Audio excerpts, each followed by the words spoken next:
Welcome to the inaugural Bucknuts Roundtable. I'm Dan Rubin, joined by Dave Biddle and Duane Long. This is the right time to have a roundtable, obviously, with spring football starting tomorrow. Big time of the year, gentlemen. The biggest story, obviously, heading into camp. Braxton Miller has returned, but his shoulder is tweaked. That means there's a big job up for grabs. The number 2 quarterback spot, which we already thought was going to be a big deal, will take center stage. Cardale Jones versus J.T. Barrett. Dave, I'll start off with you. What are you looking for out of either guy, and do you think this is a case where one of them is going to have a real chance to secure the job quickly? First of all, I think it's very intriguing that they're going to get a lot of first-team reps. And we haven't heard that officially from Ohio State that Braxton Miller's out, but you have to think that he's going to be out for most of spring, if not all of spring, after minor shoulder surgery. As a senior, he doesn't really need the reps as much as the young guys, of course. Obviously, Braxton needs to get better as a passer. I don't want to downplay the fact that he needs to get much better as a passer, but still, even if he was healthy, I'm sure they would have played it safe with him this spring. So it's very interesting that we're going to see J.T. Barrett and Cardale Jones not only get a lot of reps this spring, but get reps with the first-team offense. I look for them to really split those reps. I don't think Stephen Collier's ready for first-team reps yet. And Cardale Jones, he has really come a long way in the eyes of the coaching staff. I think they're ready to write him a one-way ticket out of town 2 years ago. He didn't even get a single play in the spring game, which spoke volumes to me. And I spoke with Tom Herman on signing day, and he's really back in the mix now. They like his athletic ability. He looks dangerous as a runner. We didn't see him throw the ball very much last year, but he does have a strong arm from watching him in practice. He just needs to get better at the mental side of things. So I like Cardale Jones. That said, I think J.T. Barrett is the favorite to be the backup quarterback this year. Very cerebral, very good arm, one of the cleanest throwing motions I've seen. He's just so mechanically sound. And I think this guy, the coaches love him. They think he's a natural leader. And I really think J.T. Barrett's going to be the backup quarterback as a redshirt freshman, and then will take over as a starter in 2015. Hey, Duane, this was discussed in the front row a little bit late last week, and you actually were more on the Cardale Jones side just because he was technically the number 2 and Barrett was redshirted. How do you see this breaking down? Well, yeah, I am on the other side of this. I think the experience factor is being overlooked. I think that Jones has been in a football game. I'm disappointed that we haven't actually seen him throw the ball down the field. Well, he did try once. The guy dropped the ball. But I think the experience factor, that comfort level with being under center, in the shoe, being in the lineup with the starters, being on the field when the money's on the line, I think it's going to factor in. He's had more time in the system. I just think Jones, and I love the arm strength. Yeah, Barrett throws the ball great. He's beautiful. But Jones is the one that can just stand back. If you're going to just sit back there and throw the ball, Dan, just 3 straight downs, we're going to throw the ball. You're going to have a guy stand in the pocket and say, you're going to throw the ball down the field. I want Jones throwing that football. So I just think that it's going to be bigger than people think, the experience factor. Love the size, love the arm. And he did have the job. When Barrett was healthy later in the year, they still kept going to Jones. So I just think I think Jones is going to win this job. If he's at least equal, they're going to keep him in the job. So we'll see what happens. I'm fine with whoever won. I think both are great. I was very high on Barrett coming out. I just think Jones' experience is going to play a major role here. I don't think they wanted to burn his red shirt, Duane. Just to be fair to J.T. Barrett, I don't think it's fair to say that Cardale Jones beat him out last year. I think that they knew they had 2 quarterbacks with Braxton Miller and Kenny Guyton. Barrett's coming off the leg injury. I think they just didn't want to burn the red shirt year with him. I don't think necessarily Cardale Jones beat him out last year. Dave, do you get the sense that the team has a favorite, like the players? It's tough to say. I haven't really talked to the players about that situation. They're going to be politically correct, most of them, and talking about their teammates. But Tom Herman, reading into what he said, I mean, he's definitely high on Cardale Jones, and feels like Cardale Jones has turned the corner. But when you talk to him about J.T. Barrett, he almost gets his eyes light up. And so reading into what Tom Herman says, I think the coaches prefer J.T. Barrett. And when he just talks about how cerebral he is and just natural leader and the way he throws the ball, I just think that they look at J.T. Barrett as the future at the quarterback position. That's just my take on it. It's definitely a competition. I asked Tom Herman that question. Is it an even competition? He said yes. So reading into it, I do think they prefer J.T. Barrett. I think it's important to note that with Guyton being a senior, and you have Braxton Miller in a situation where he could have gone early, and he's going to be a senior, I could see them saying, okay, we don't need to redshirt him. They burn red shirts for less reps. I mean, look at some of the guys. Michael Hill, how many reps did he get And, I just think that they would not put that significance on. I really think that they like Jones well enough to say, this is our guy. And and they did have the advantage of being able to say we can redshirt Barrett here. But if they really thought Barrett was clearly the guy, I think they would have went ahead and played him last year, getting some experience with a situation that was going on with Guyton being a senior and Braxton Miller being a early entry junior possibility. I think that they would have played Barrett if they absolutely thought he was the sure thing going to be the next guy. Yeah, I'm with you on that, Duane. The only extenuating circumstance I'd add in there is that Barrett did hurt his knee in his senior year, so maybe they were being a little bit cautious last year and wanting him to be fully healed, but you never know. I will say this, I did see that when Mickey Marotti was asked about the team this summer, one of the guys that he mentioned that had perfect attendance that jumped out to him was Barrett, so it's going to be interesting, and this is definitely going to be, if it's not the number one storyline, a big one throughout spring. Another one is going to be the open positions and the fight for those. Let's start with the offense. I have written down here is what I say are the truly open spots. I think there are some that they probably say that are open that we all know are going to be filled. For example, Pat Elfline is going to start at one of the guard spots. I think we all agree on that, though it probably hasn't been officially announced. But I have him as center, one of the guard spots, right tackle, and running back. Do you guys think that's accurate? Yes, I do. Yes, and I would throw in one of the wide receiver spots, too, because they really start three wide receivers. Yeah, okay. They start three wide receivers. They're losing Philly Brown. They obviously bring back Devin Smith and Evan Spencer. And they're losing. Okay, but you agree with me, though, that even though people have had complaints about Spencer and Smith, that they're both going to start? Yes, and I was going to get to that. I know people are down on Smith and Spencer. They're going to be starters. There's three starters at the wide receiver spot in this offense. They're returning starters. They're going to be starters. Now, the question is, who's going to be that third starter? Who's going to? Let's start with that, Dave. Michael Thomas is a guy. Okay. I think Michael Thomas is a guy to look at there. I think Corey Smith is a guy to look at there, and they can move some guys around. Like maybe they could put Devin Smith in Philly Brown's old role or whatever they would do, but. There's other guys. Jeff Green's going to be in there. They're going to have James Clark, Johnny Dixon, Jalen Marshall. There's a lot of talent. Terry McLaurin. I mean, they have talent at the wide receiver positions. Very young, but that's one thing I'm going to be looking at. Who's going to fill the top backup spots, and more importantly, who's going to be that third starting receiver? I'm really looking at Michael Thomas or Corey Smith to fill that void. What do you think, Duane? Well, I'm going to go a step further and say I believe that when you look at the numbers put up in the last 3 or 4 games with the two guys you saw, either Smith or Evan Spencer in there at the split end position, which is your go-to guy. That's the guy you want to get down the field, throw it up, and let him make a play on the ball. I think that I'm trying to remember the numbers I had. I think it was a total of 11 balls between the two of them, our number one, number two guys in the last 4 games. No, that's not acceptable. That's not good enough. That allows defenses to bring the safeties up to the line of scrimmage and attack we want to be a power spread. That's the uniqueness about Urban Meyer's spread offenses. Most spreads are thinking, throw it. He really wants to spread it out so he can run it. When you've got safeties in the box, when you got 8 in the box, maybe even 9 in the box, well, you're not going to do that as effectively. We need somebody to get down the field, somebody that they're saying, we got to keep at least one safety back because no corner is going to be able to stay with this guy. I think that's huge in the future of the offense. And right now, I don't see Devin Smith doing it, and I don't see Evan Spencer doing it. I think that is the real surprise is that we might see that as a wide-open job, that split-end job, and anybody, whether it be Michael Thomas is a good fit. I don't know if he has the elite speed. Same thing, we don't know what we really have with Jeff Green. There's so little film out there. But one of those bigger guys that can go down the field and cause problems for the defense and make them have to leave somebody back, I think that's huge for this offense. And you can't tell me this coaching staff is happy with what they saw out of split end position, especially. Duane, I can't disagree with anything you said there. I cannot believe Devin Smith won't be. I'm going to be double negatives here.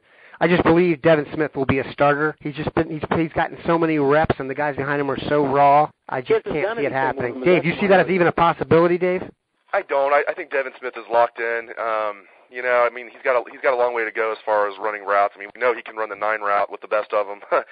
I'm not saying he's a finished product I'm by any stretch. Optimistic he can come. Yeah, I'm with you. I'm with you, Dan. I think I am cautiously optimistic that he's going to have a very good senior year. But I'm also glad that they have a lot of talent behind him at the wide receiver position. Evan Spencer needs to step up, too. I was disappointed in him as a junior. I thought he was a guy that was going to have – I remember saying his sophomore year he didn't play enough because he'd get in there, he would catch the ball well, he would go north and south after he caught it. I'm like, this is a guy that should play more. And he was a little disappointing last year. But I think Evan Spencer has a chance he's going to put together a good senior year. And then, like I said, Michael Thomas, Corey Smith, some of those guys need to step up. They have the young guys, Johnny Dixon, Jalen Marshall, James Clark coming back off injury. Plenty of guys. I mean, we're going to be watching all these guys this spring. It's going to be a lot of fun. Yeah, I will say this, though. If you do see a lot of Jalen Marshall in there and a lot of the other Johnny Dixon, that's going to definitely turn the depth chart on its head seniority-wise, so that'll be something to watch.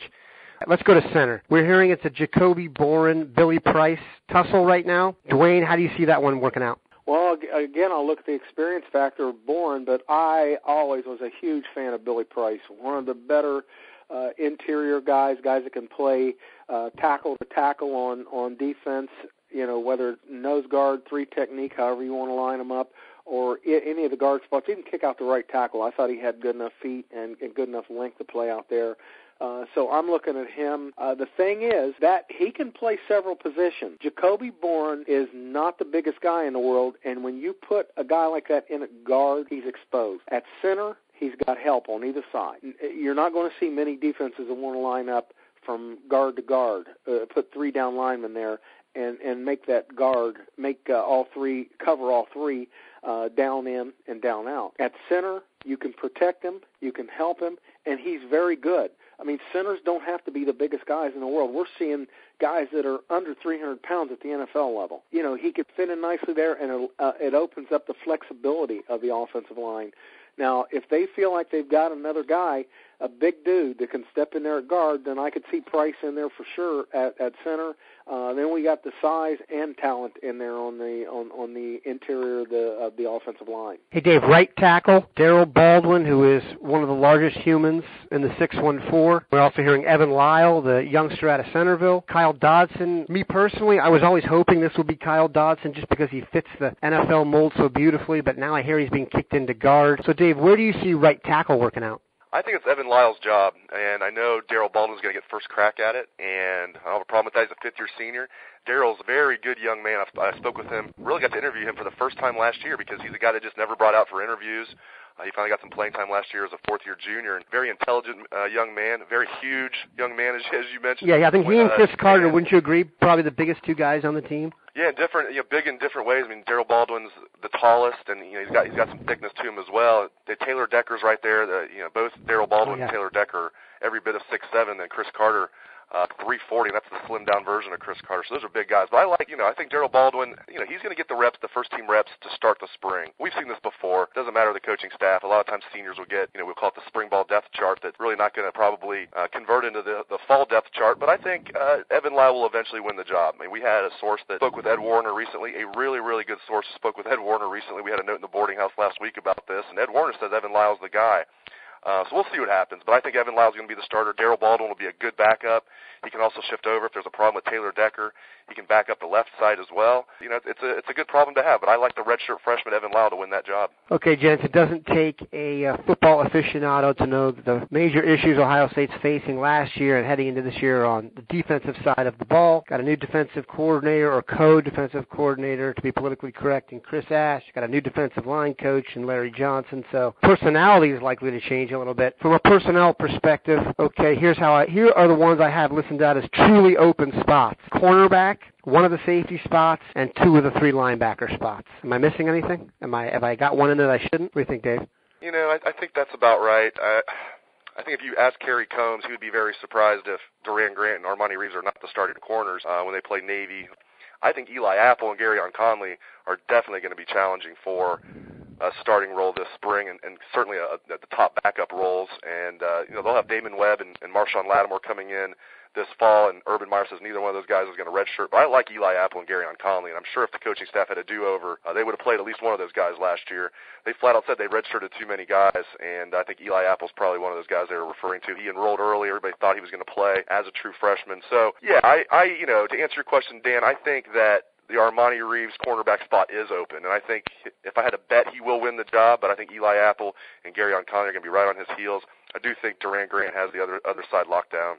I was surprised that Urban Meyer was so frank, I guess I shouldn't be by now, about Garyon Conley and talking about how the staff didn't develop him correctly and how a guy coming out of a program like he came out of should have been ready to play. So that was really interesting. You really don't hear coaches say a lot about that. They usually talk about the guys that are making progress rather than the ones that maybe haven't gotten out of the blocks as quickly as they wanted. All right, Duane, how do you see the safeties breaking down here? I don't think there's any question that safety play has been a concern of yours for several years now. Is it going to be fixed? Who's the personnel to do it? What's the deal? I think we got better personnel, but I just don't know if we've got the numbers. When you look at so many guys are, you look at Chris Worley, who's now saying he's 215 pounds and growing, so he's heading well on his way to linebacker. Devin Bogart, who came in here originally, there was talk about him playing corner. I'm saying you're going to move a high school linebacker to cornerback once he gets to Big Ten level. I never believed that. He's an undersized guy. He's actually physically a better fit for cornerback than he is any place on the field. You move him into safety. I understand they moved him to linebacker. We'll see. I've never been a Ron Tanner fan, considering how bad the safety play was, that he was never able to push himself into the mix, let alone the starting lineup. I'll believe that he's going to be an impact player when I see it. I think it's going to be one of the younger guys. I think I like Cam Burrows at cornerback, but it appears that everything indicates he's going to be moved to safety. I love that move, though. You increase your athleticism, your speed at safety. He's got the size to play safety. Slide him in there beside Von Bell and see what happens. I'm still not convinced about these other guys. Tyvis Powell, and he had how many games did he play at safety? 1 or was it 2?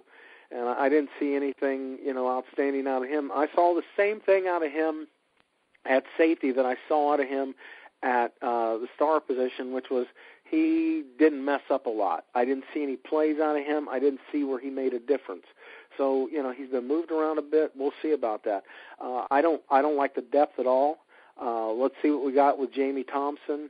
I don't know where Malik Hooker's going to play. He could be a safety. I like him better at receiver, but either way, hopefully we'll get some depth. I'm not real excited about what we're seeing at the safety position other than a potential starters with Von Bell and probably Cam Burrows.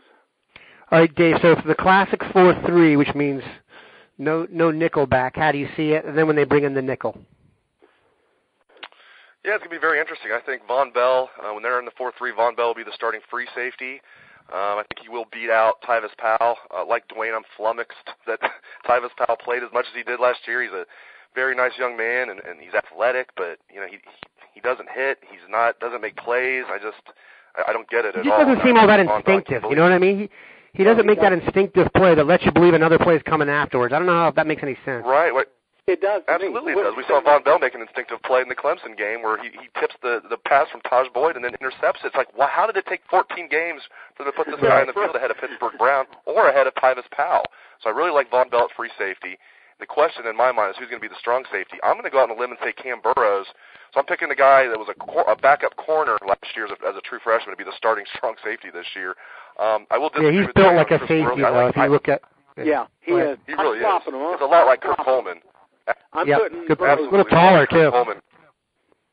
Yeah, Kirk Coleman played corners his freshman year, and it was pretty obvious that Kirk Coleman was going to move to safety, and he did. So I look for Cam Burrows to really be the next Kirk Coleman. I hope he can be the same player, and he is a little bigger, like you guys said.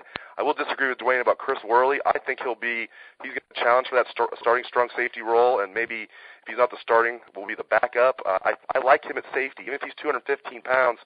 Looking at Chris Ash, I don't think he likes the smaller linebackers. I think if we can keep Worley at 215 pounds, and he keeps his speed, I like him at strong safety.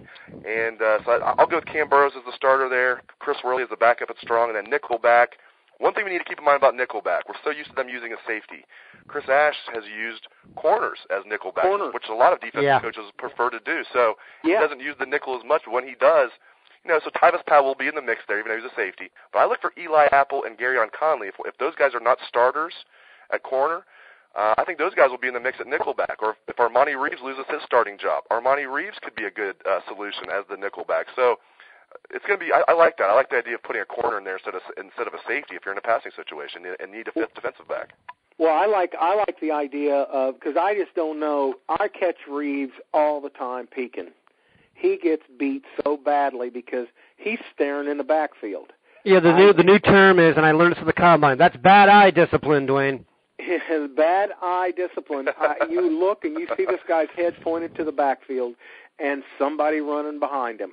I just don't know if that can be, you can maybe do at safety, he could do that. You want to look in the backfield, see what's going on with the quarterback, and you're kind of reading back front to back or back to front. At least you're trying to scan the entire field, and maybe that's going to help him. And I like Dave's suggestion that stick him in there as a nickelback. You got to, because he's obviously not afraid to hit.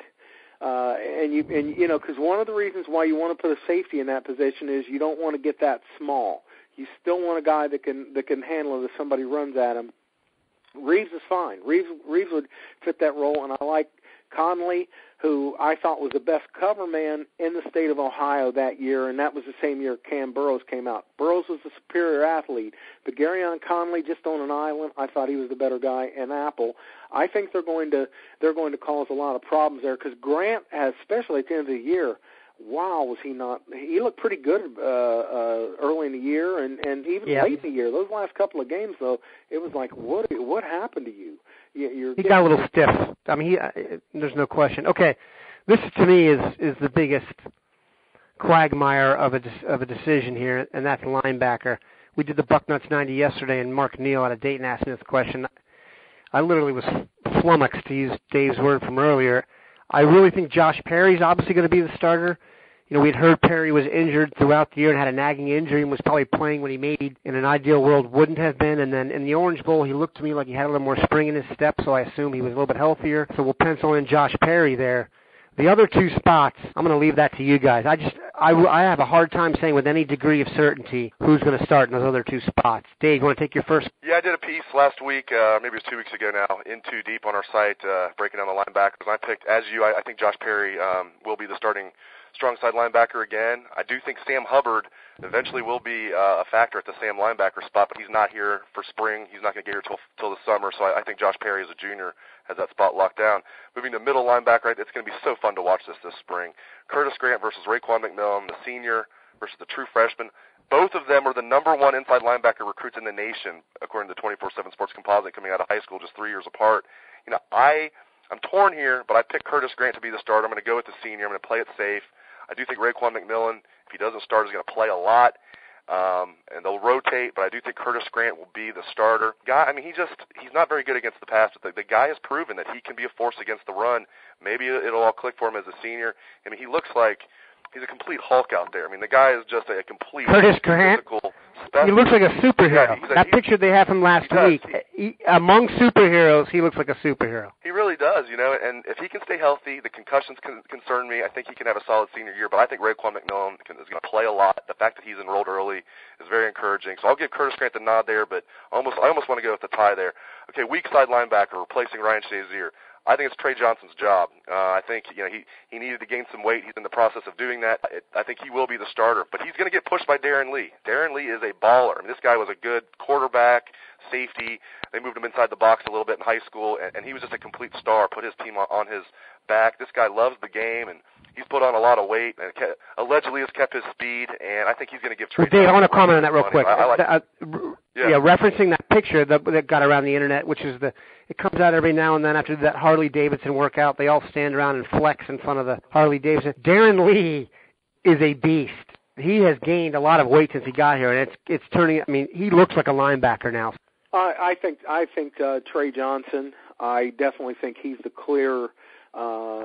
He's a guy that he's a talent. He got on the field as a freshman. I think there was more necessity there than anything, because then you have Cam Williams, and that scares me to death. I don't know if that kid's ever going to help, but right now he does not look like he's going to be a guy that can help his football program. Every time he was on there, he stood out, and it wasn't for the right reasons. I look at middle linebacker, and I agree with Dave about Curtis Grant's just got too much experience, and as long as the ball's in front of him, the guy is very impressive. You see why he was the number one inside linebacker in the country, because when he's running downhill, he makes things happen. My concern is one more concussion, and it's not going to be a choice. I don't think it would be. I think medical is going to step in and say, you're done. We are not taking the liability that's going to come from the next concussion that you hit, which is going to leave you a vegetable. I don't think that he's going to be around. I hope he is. I hope the guy gets to play his senior year, but I just don't see him being able to, and they need to have McMillan ready. This really got crazy when Mike Mitchell, a year in the system, learning everything, and now he's out of the mix. McMillan has got to be ready to play. I think he will play a lot. And I don't know. I think it's every down, every play, there's a chance he could be the starter by default. I'm not going to put Perry in there as the definite starter. He has not been a great linebacker. Now, we know that he's had some injuries. Was it injury or he just doesn't have it? I don't know yet. I think Sam Hubbard is a prototype for the future. You got a 6'5" guy, maybe 6'6". He's been playing in the defensive backfield all this time, so he's reading the game from a different level. He's used to covering. He's used to playing in space. But he does not have to give up the size that so many Sam linebackers have to give up. He's going to be able to match up with tight ends better. Anybody coming out of the backfield, he's going to be comfortable going out and covering back. I think that this guy is a prototype for the future. If he comes in here and he's ready to work, I think he can take the job, unless Perry was really hurt. And that was the thing that was keeping him from being a really good linebacker, because he was not. He was average. We'll say, he was injured. That seemed to be the reports that were coming out. We'll give him that. He's got to be better than he was, or he's not going to hold that job either. Yeah, I think Perry's 2 years under his belt, even though he struggled, I think that's going to pay dividends for him. He got on the field a little bit as a true freshman, played a lot last year, and I think we're going to see – I'm not saying Josh Perry's going to be all Big Ten. I don't think he will be, but I think he's going to be a solid linebacker this year. And I think if Sam Hubbard was here for the spring, then there would be a chance that maybe he could beat him out. I don't see Sam Hubbard coming in the summer and beating out Josh Perry. But that said, I'm glad Sam Hubbard's coming in the summer. No doubt. I think he's going to be a good player. Okay, Dave, we'll start with you here. Every spring, there's a player who pops up and channels their inner Tory in Washington. Who will be the breakout star of spring? Maybe someone we haven't mentioned here yet. Wow, I think Michael Thomas has been the BAM Childress Award winner the last 2 years. I think can he pull the three-peat? I think Michael Thomas is he's definitely a guy that I think is going to be one of the guys people are talking about all spring. Maybe Corey Smith. If it's not a wide receiver, maybe Cardale Jones. I think he's going to put up huge stats in the spring game. He's going to be running around the field. He's going to be throwing the ball. I think people are going to be wow. Look at this. So I think there's a lot of candidates there. It's definitely going to be a skilled position player if we're going to stay true to the BAM Childress Award. And, okay, just to pick one guy, I'll go with Corey Smith. We heard good reports about Corey Smith at the end of last year. And that's what I was going to pick, by the way. Yeah, he's great minds, and us too. He's just an older guy. He's got some experience as a route runner. You know what I mean? He's got some. He probably sees his college career slipping away a little bit, so I'm sure, kind of like his free agent year in some respects. So I'd like it to be Jalen Marshall. I would love to see that explosive element of the offense in the Philly Brown role. How about you, Duane? Yeah, well, you just got mine. I was going to say Jalen Marshall. Too talent. The opportunity is going to be there. With Philly Brown and Chris Fields out, we don't know. We're continuing to hear rumors about whether Dontre Wilson's going to be available in the spring. That leaves that wingback role open, so he could be that slot receiver or he could be in the wingback. And I think Jalen Marshall is a guy that's going to have the breakout spring this year. He's been the guy I've been looking at. He can fill not necessarily a split-in role, but flanker, slot, wingback. I think he can play any of those roles. And with the two guys, the two starters, the starter in Philly Brown and Chris Fields both leaving the flanker role open. And then you look at what's going on with Dontre Wilson. If he's not in there, I could see Jalen Marshall stepping into both those roles and being a guy that you say, okay, he's going to help us this fall. Yeah, the thing with Marshall is, I'm not sure, and you guys know, he's a thicker guy than some people may think. And he is. The idea of dumping it into space and running through a few arm tackles before he hit full speed is great. I love Dontre Wilson, but he is the size of a guy where a bigger guy hits his leg and he's going down. So I think how many times Marshall Marshall, I hate to say it, is more built like someone whose name sounds like Hersey Darvin. So that'd be more appealing to me. But we'll see. Yeah, and that was a thing that made old Darvin that kind of, he was exactly so strong. He was such a strong guy. He would beat up on those littler guys. You get him out in space. Might juke him, might outrun him, but if he gets close, I'll just run through him. And that's what I think is the difference. Okay, Dave, this will be the last question for each of you guys. What is and we've talked about some of the holes and stuff. By the way, we did not go over, I just realized as I look at my notes, we did not go over running back. But knowing what I know from you two guys, I think we both agree Ezekiel Elliott will be the starting running back. We're agreed on that? Yeah. Okay. Yes. Dave, yep. Okay, so what is your most pressing concern heading into the spring, Dave?